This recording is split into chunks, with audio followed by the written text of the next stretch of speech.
วัสดีพี่น้องวันนี้เราไปเวียกแต่เพื่อไปเจอตำรวจกักพี่น้องเห็นจังได้บัดนี้ตำรวจเป็นการกวดเอกสารเนาะเอกสารมีใบหนึ่ง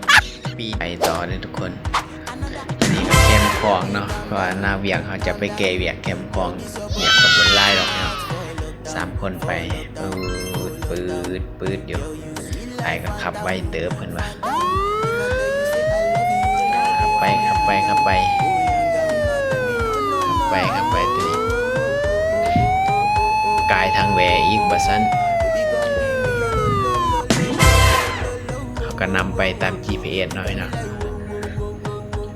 ขับไปเลยไอ้เพิ่นว่าไกลแล้วว่าซันได้โลบขึ้นอีกเนาะทุกคนโลบขึ้นอันนี้จะเป็นโลบขึ้นได้พี่น้องเด้อกายทางแหว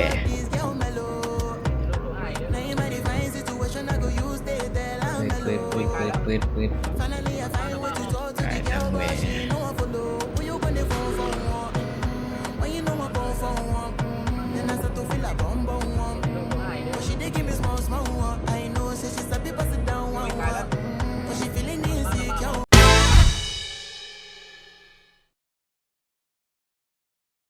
ปากเมน